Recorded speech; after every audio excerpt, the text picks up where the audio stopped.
So this will be a presentation on the description of San Juan and the relationship between San Juan and the country. So we'll start by saying that the United States took possession of the island in 1898, and they took it from Spanish explorers. And believe it or not, 9/10 of the population lives in the cities and towns with scattered settlements among the mountains. And it actually comes out to be a whopping 93.6% of people that live in an urban setting and only 6% that live in a rural setting.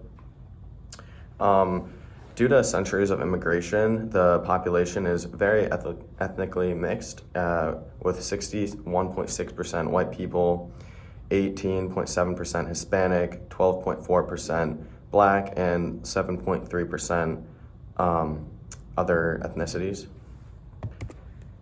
And the history between San Juan and Puerto Rico was that the first settlements were estimated to be around 2000 BC.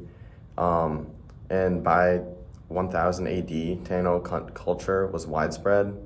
And by the time Columbus made contact with them in 1493, there were 20,000 to 50,000 Taino people in Puerto Rico. In 1493, Columbus arrived and named the island San Juan Bautista and declared it a Spanish territory. After this, the Taino population suffered from genocide throughout the 1500s, killed off by European diseases and being forced to work in gold mines.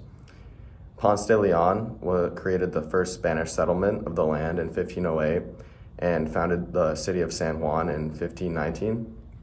The island was renamed to Puerto Rico. And African slaves were brought in 1513, and slave labor would continue on plantations for the next few centuries. The main resources were tobacco, coffee, and sugarcane. So then we continue on into the French attacks in the mid-16th century. And then in 1797, British troops actually attempted to capture San Juan during the Anglo-Spanish War. In 1853, Spain abolished the slave trade, but slaves in Puerto Rico were not freed. This caused many revolts, the most notably being the Lares Uprising, in which rebels took over the town of Lares. After many years, slavery in Puerto Rico was outlawed in 1873.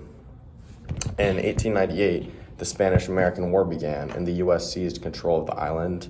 The Treaty of Paris between Spain and the U.S. officially gave the territory of Puerto Rico to America. Finally, after becoming an American territory, Puerto Rico and its people had to figure out how they would be represented and ruled.